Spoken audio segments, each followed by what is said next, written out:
యేసు నామంలో మీకు శుభములు సమృద్ధిగా కలుగును గాక. మధురం నీ వాక్యం అనే కార్యక్రమానికి స్వాగతం. ఈరోజు మనం ఎవరు అగ్నిగుండంలో పడద్రోయబడుదురు అనే అంశం ధ్యానించుకుందామండి. మధురం మధురం నీ వాక్యం నాకు దీపం నీ వాక్యం. ఈ లోకంలో కూడా మంచి ఉంది, చెడు ఉంది. దేవుడు పనిచేస్తున్నాడు, మరి దయ్యం కూడా పనిచేస్తుంది. దేవుని రాజ్యంలో ఉన్నారు, దేవుని మందలో సాతాన్ రాజ్యంలో ఉన్నారు. సో ఎవరు అగ్నిగుండంలో పడద్రోయబడుదురో, జీవ గ్రంథంలో ఎవరి పేర్లు వ్రాయబడలేదో వారు అగ్నిగుండంలో పడద్రోయబడుదురు అని ప్రకటన గ్రంథము 20లో 15వ వచనంలో రాయబడి ఉంటుందండి. సో ఇందులో పేర్లు లేని వాళ్ళందరూ వాళ్ళు ఎక్కడి అంటే అగ్నిగుండంలో పడద్రోయబడతారు అన్నమాట. సో దీనికి ముందు మీరు ఈ ప్రకటన గ్రంథం, దర్శన గ్రంథం అండి, యేసుప్రభు వస్తారు కదా, ఆయన వచ్చిన తర్వాత అంటే బ్రీఫ్గా చెప్తున్నాను, 1000 ఏళ్ల పరిపాలన ఉంటుందండి. 1000 ఏళ్ల పరిపాలన తర్వాత ఆ పరిపాలనకి ముందే ఆయన సాతాను, సెటానిక్ ట్రినిటీ అని చెప్పాను కదా, ఇప్పుడు Holy Trinity, Father, Son, Holy Spirit, తండ్రి, కుమారు, పరిశుద్ధాత్మలు. అలాగే సెటానిక్ ట్రినిటీ అంటే సాతాను పుత్రుడు, క్రీస్తు విరోధి లేదా యాంటీ క్రైస్ట్ అంటారండి. అలాగే అబద్ధ ప్రవక్త, ఫాల్స్ ప్రాఫిట్ అన్నమాట. ఇప్పుడు యేసు ప్రభు ప్రకటన 19వ అధ్యాయంలో 11 నుంచి మెల్లగా చదువుకోండి, ఒక్కరే కూర్చొని. ఆయన పరలోకం నుంచి ఆయన తెల్లని గుర్రం మీద వస్తున్నారు. అప్పుడు ఆయనను గురించి, ఆయన తల మీద కిరీటాలు ఉన్నాయి, నమ్మక పాత్రుడు, సత్యవంతుడు, సత్యం అండి, ట్రూత్ అన్నమాట, ప్రకాశిస్తుంది. ఆయన రక్తంలో ముంచబడిన వస్త్రాలు ధరించాడు, దేవుని వాక్కు అనే నామం ఆయన పిలువబడుతున్నారు. యేసు ప్రభు పేరు దేవుని వాక్కు. ఇదంతా తండ్రి నోటి నుంచి వచ్చిన వాక్యం అంతా యేసు ప్రభు.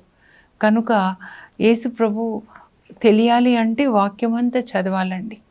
సెయింట్ జెరోమ్ గారిని డాక్టర్ ఆఫ్ ద చర్చ్ అన్నారు. 4th సెంచరీలో బైబుల్ని ట్రాన్స్లేట్ చేస్తారనమాట లాటిన్ భాషలోకి, వల్గేట్ బైబిల్ అంటారు. ఆయన ఏమన్నారంటే, ignorance of the Bible is ignorance of Christ. మీకు బైబిల్ తెలియదంటే క్రీస్తు తెలియదు. Out side the Bible worship లేదండి. దేవుని వాక్యాన్ని చదివి పఠించి దాన్ని పాటించాలి, ప్రకటించాలి, అంతే.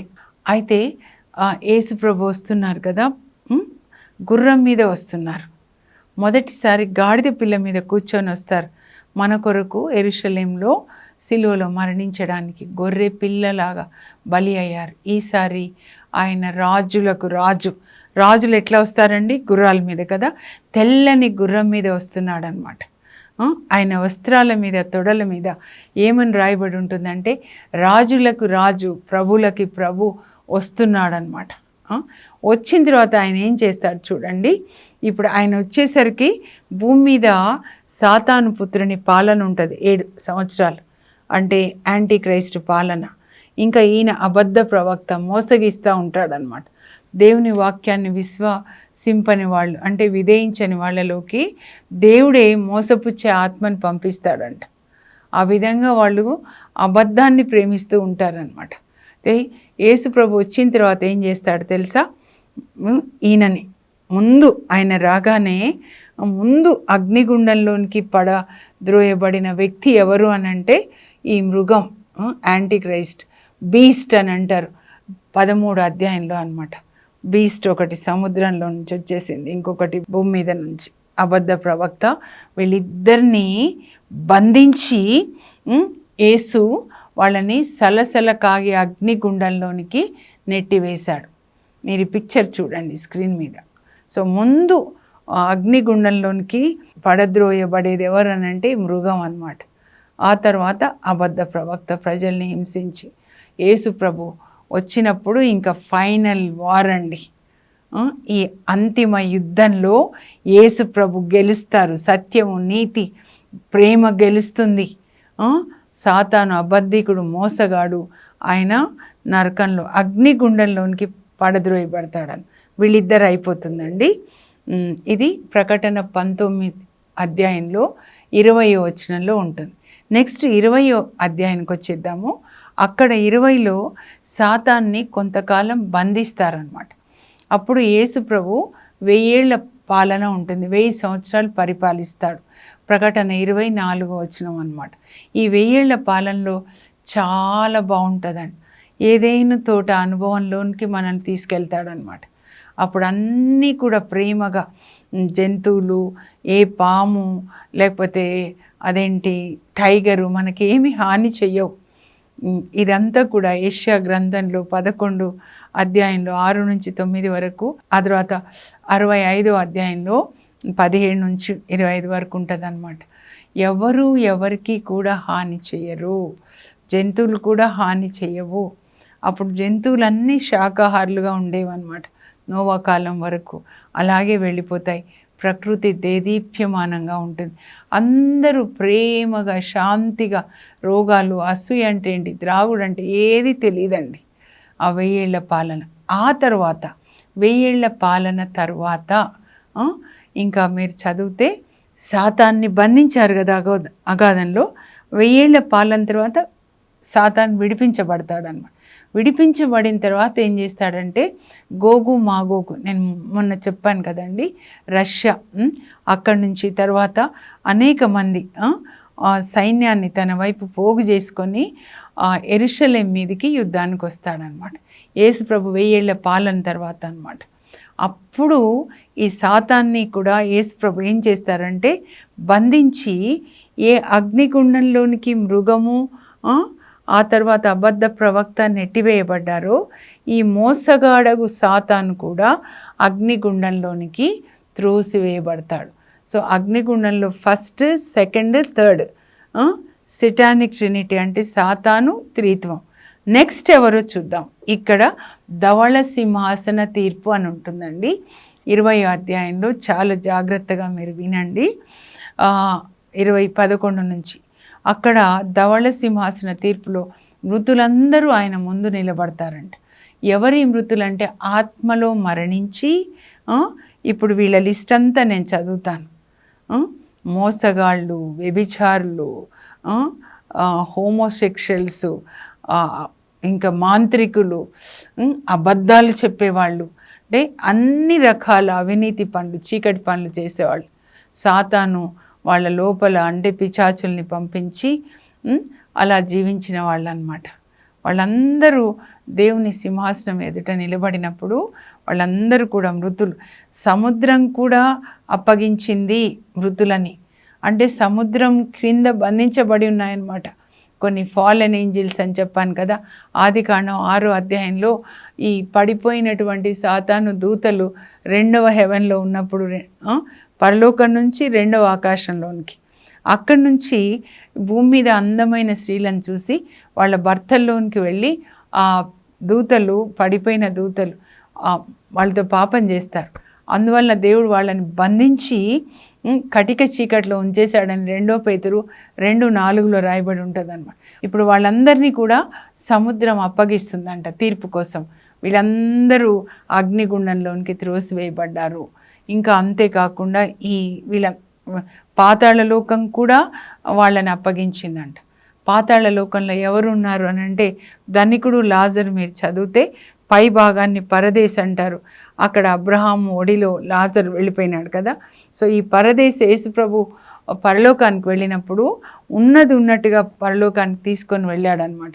ఎఫెసీ 4లో కీర్తన 68:18 పైన వాళ్ళు వెళ్ళిపోయినారు. మళ్ళీ ఇక్కడ కింద ఈ పాతాళ లోకంలో కింద భాగాన్ని నరకం అంటారండి.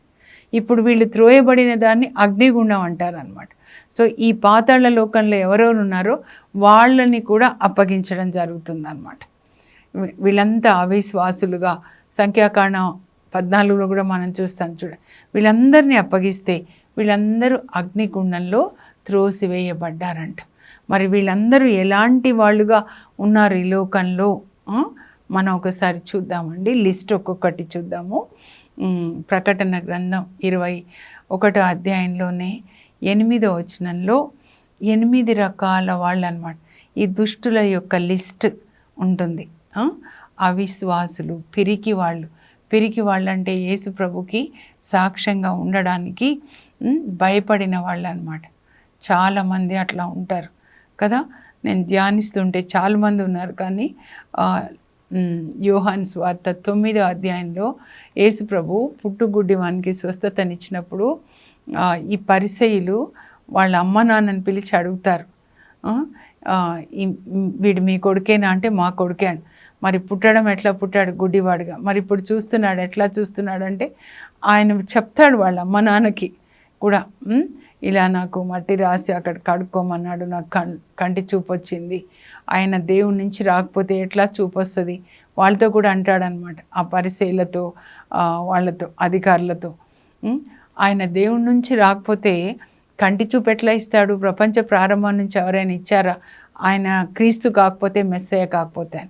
వీళ్ళ తల్లిదండ్రులకు కూడా అది చెప్తే వాళ్ళు ఎందుకు చెప్పలేదు, మాకు తెలీదు, వాడిని అడగండి, పిరికి వాళ్ళు. ఎందుకంటే అక్కడ రాస్తారనమాట 9:20-22 నుంచి చదివితే, వాళ్ళు ఎవరెవరు యేసు ప్రభుని మెస్సయ్య, రక్షకుడు, క్రీస్తు అంటే రక్షకుడు, మెస్సయ్య అంటే రక్షకుడు, క్రీస్తు గ్రీక్ భాషలో, మెస్సయ్య అంటే హీబ్రూ భాష, రక్షకుడు అని అంటారు అన్న వాళ్ళందరినీ ఏం చేస్తున్నారు వీళ్ళు తెలుసా? అక్కడ ప్రధాన అర్చకులు అందరినీ వెలివేస్తున్నారండి, యూద మతంలోంచి వెలివేస్తున్నారు. ఇంకా వాళ్ళు ఆరాధనలో పాల్గొనకూడదు. అందుకని భయంతో వాళ్ళ కొడుక్కి కన్నులు వస్తే కూడా చెప్పలేకపోతారు. ఇంకా చాలామంది ఉంటారండి అట్లా. ఇంకా ఎవరు అంటే వ్యభిచారులు.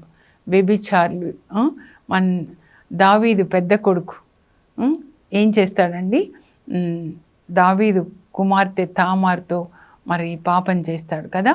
ఇంకా అంతేకాదు, మోసగాళ్ళు ఎంత మోసం చేస్తాడండి అబ్బాయి, దావీదు పెద్ద కొడుకు.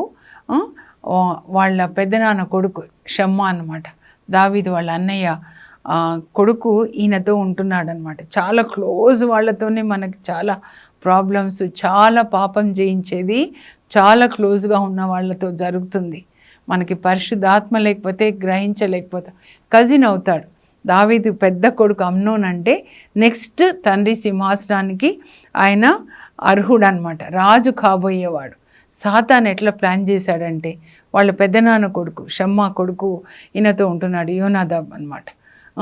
ఈ అడుగుతాడు అమ్నోను, ఏంటో డిప్రెషన్, ఏంటిరా డిప్రెషన్? ఇప్పట్లో కూడా మనం చూస్తాం కదా, ఎందుకురా డిప్రెషన్లో ఉన్నావు అంటే, నాకు ఆ జాబ్ రాలేదు, నాకు ఇది రాలేదు. అవునా, పద పోదాం, పోయి తాగుదాం. వద్దురా, నేను ఎప్పుడు తాగలేదు. లేదు తాగు.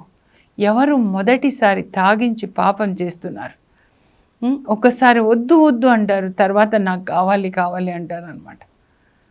ఇప్పుడు ఈ అబ్బాయి యోనాదాబు, ఏంటిరా నీకు ఎందుకురా అట్లా డల్గా ఉన్నావు, డిప్రెషన్ ఏంటిరా అంటే, ఏదో మా చెల్లెలు తామారు మీద నాకు కోరిక కలిగింది అంటే ప్లాన్ చెప్తాడు. దుష్టుడు ఏం ప్లాన్ చెప్తున్నాడు చూడు, నీకు జ్వరం వచ్చినట్టు పడుకో, నటించు, మీ నాన్న వస్తాడు నేను చూడడానికి, వస్తే మీ నాన్న అడుగు, నాన్న ఏదో చెల్లి తామారు నాకు రొట్టెలు చేసి పెట్టడానికి పంపించవా అని అంటే, అలాగే జరుగుతుంది. దావీదు వస్తాడు చూడడానికి, ఏమైందిరా అంటే జ్వరం వచ్చింది, అంత మాట్లాడతాడు, చూసావా డాక్టర్ వచ్చాడా, ఏమైంది, నాన్న చెల్లిని పంపించవా, నాకు రొట్టె చేసి పెడుతుంది అంటే, సరే అని చెప్పి దావీదు వెళ్ళి ఆ అమ్మాయికి చెప్తాడు, తామార్కి, మీ అన్నయ్యకి జ్వరం వచ్చింది, వెళ్ళి రొట్టెలు చెయ్యి. ఆలోచిస్తే రొట్టెలు ఈ అమ్మాయి చేయాలా? అక్కడ పని వాళ్ళు ఉంటారు కదా, ఒక వయసులో ఉన్న పిల్లని పంపిస్తాడు. ప్యూర్ హార్ట్ ఉంది ఆయనకి, ఈ ఆలోచనలు రాలేదు. వచ్చిన తర్వాత అమ్మాయి రొట్టె చేసిన తర్వాత చూడండి, అందరినీ ఇంట్లో నుంచి బయటికి పంపించేసి, పని వాళ్ళు కానీ, తన ఫ్రెండ్ ఉన్నాడు దుష్టుడు, కజిన్ పెద్దనాన్న కొడుకు పంపించేసి, ఆయన పడక గదిలోకి వెళ్ళి, రొట్టె చేశానన్నయ్య మీకంటే పడక గదిలోకి తీసుకొని రా చెల్లి. అప్పుడే అమ్మాయి కన్నా జ్ఞానం ఉండాలా, అందరినీ పంపించేశాడు, పనివాళ్ళు ఉంటారు ఇంట్లో, అందరినీ పంపించేశాడు. డైనింగ్ టేబుల్ దగ్గర తినాలి, బెడ్రూమ్లోకి తీసుకురమ్మన్నాడు అంటున్నాడు. నేను ఒంటరిగా, ఆయన ఒంటరిగా ఉన్నాడు. జ్ఞానం ఉండాలి ఆడపిల్లలకి, అందరికీ ఒక పాఠం అన్నమాట. లోపలికి వెళ్ళిన తర్వాత ఆ అమ్మాయి మీద పడి మానభంగం చేయబోతుంటే ఆ అమ్మాయి చెప్తుంది, వద్దన్నయ్య, ఇది మన వంశంలో లేదు. నాన్నని అడిగితే నన్ను నీకు ఇచ్చి పెళ్లి చేస్తాడన్నయ్య, ఇది పద్ధతి కాదు, ఇలా వివాహం కాకముందు వద్దన్నయ్య అని ప్రతిమలాడినా వినలేదు. వినకుండా ఆ అమ్మాయిని మానభంగం చేసి తర్వాత తలుపులు తీసి పనివాళ్ళని పిలిచి దీన్ని బయటికి గెంటేసేయండి, గెంటేసి తలుపులు మూసేయండి. అప్పుడు ఏడుస్తూ ఉంటుంది, అన్నయ్య నాన్నకు చెప్పు, నాన్నకు చెప్తే పెళ్లి చేస్తాడంటే ఇంకా ఏమేమి అని ఉంటాడు. దీన్ని బయటికి పంపించాడు. బట్టలు చించుకొని దుమ్ము మీద పోసుకొని ఏడుస్తూ తన ఇంటికి వెళ్తే వాళ్ళ సొంత అన్నయ్య ఉంటాడు, అబ్షాలోము, మూడో కొడుకు అన్నమాట. ఏమైంది చెల్లి అంటే, ఇలా రొట్టెలు చేయడానికని పిలిచి ఇట్లా చేస్తాడని కక్ష పెట్టుకొని విందుకి అన్నయ్యలందరినీ పిలిచి అప్పుడు పనివాడికి చెప్తాడు. బాగా అందరినీ తాగించి అమ్నోన్ బాగా తాగిన తర్వాత వాడిని చంపేసేయండి అని. చూడండి, హంతకులు. ఇక్కడ మోసగాడు చెల్లెల్ని పిలిచి ఇలా చేస్తాడు. యవ్వనస్తులు ఎన్నో పాఠాలు నేర్చుకోవాలండి.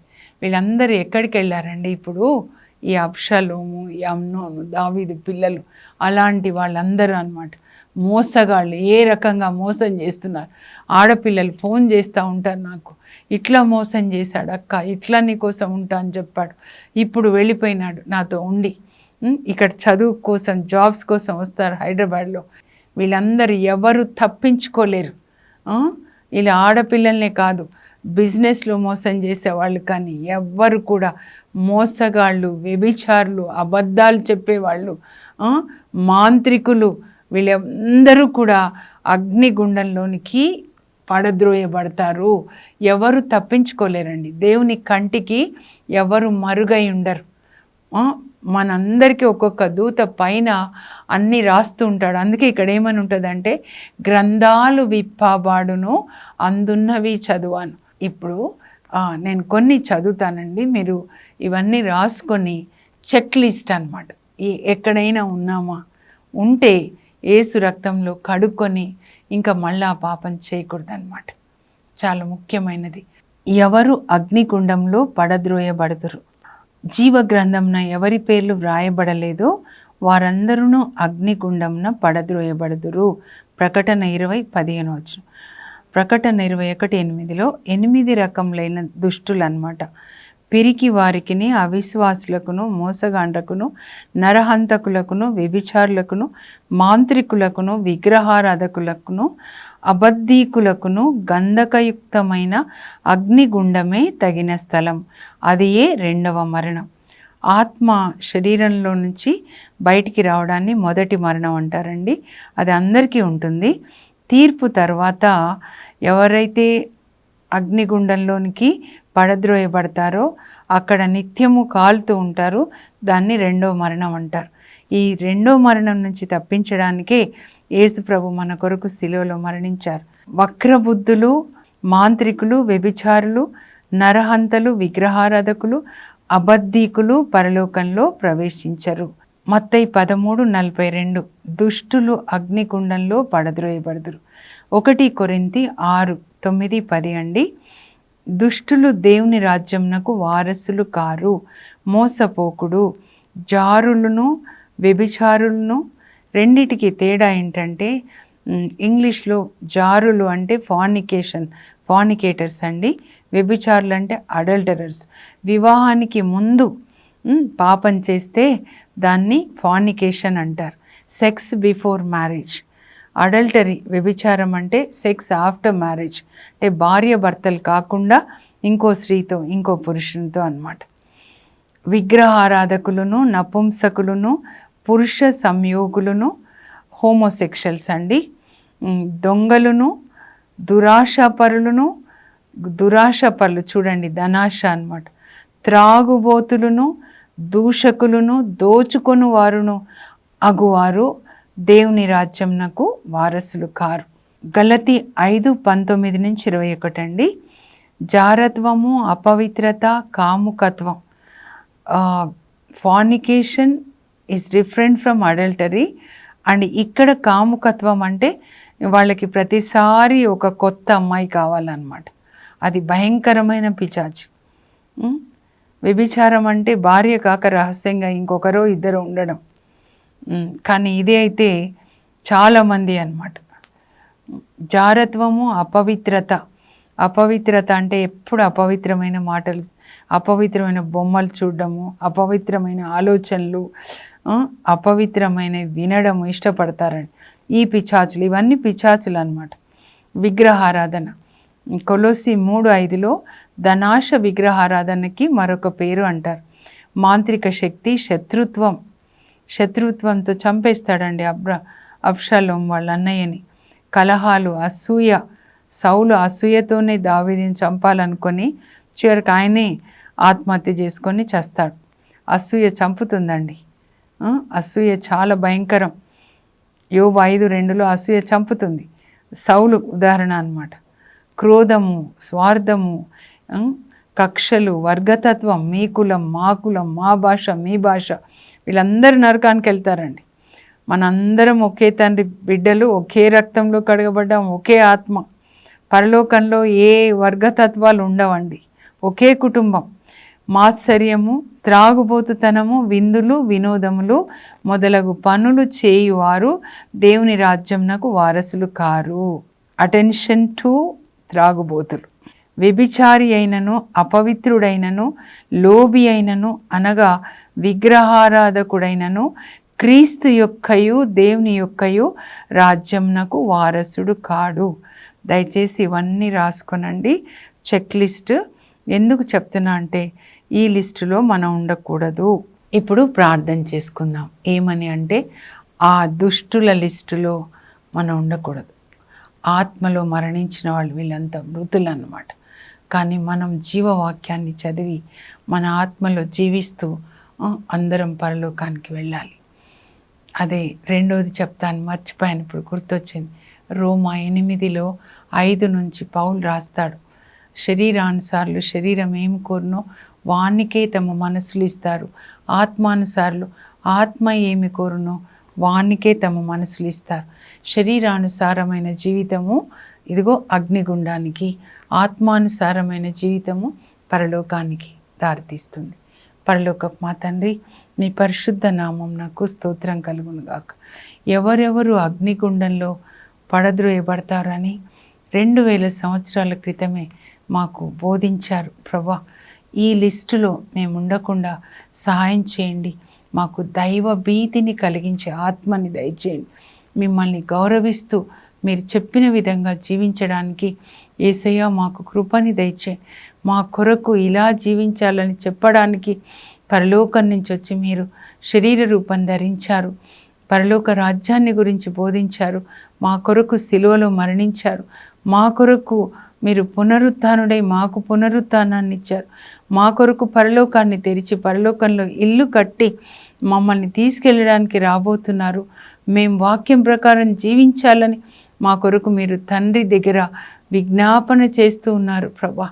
ఇంత ప్రేమ, మీ ప్రేమని మేము గ్రహించి మీరు చెప్పిన విధంగా జీవించి ఎల్లప్పుడూ ఒకరోజు మీతో నిత్యత్వంలో మీతో ఉండే కృప మా అందరికీ దయచేయండి తండ్రి. ఏ ఒక్కరూ నశించుట తండ్రి చిత్తము కాదు అని పౌలు రాస్తాడు ప్రభా. 1 తిమోతి 2:4లో అందరూ సత్యమును తెలుసుకొని ఆ సత్యం ప్రకారం జీవించాలి, రక్షణ పొందాలి అని దేవుని యొక్క హృదయ వాంఛ, మీ హృదయ వాంఛ ఏంటో మేము తెలుసుకొని అలా జీవించే కృప మా అందరికీ దయచేయండి ప్రభా. అయ్యా, సాతాను అధికారంలో ఎవరైనా ఉంటే నైనా వాళ్ళ సాతాను కాడిని విరగొట్టి తండ్రి తప్పిపోయిన కుమారుడు వచ్చినట్లుగా అందరూ నీ దగ్గర రావాలి ప్రభా. అందరూ నీ సన్నిధిలో నీ వాక్యం అనేటటువంటి ఆ జీవ వృక్షపు నీడలో జీవించే కృప దయచేయండి. యేసు నామంలో అడుగుచున్నాం తండ్రి, ఆమేన్. ఈ చెక్ లిస్టులో మనం ఉండకుండా అందరం కూడా పరలోకానికి వెళ్ళేటట్లుగా వాక్యాన్ని చదివి జీవిద్దాం. God bless you. Have a blessed day.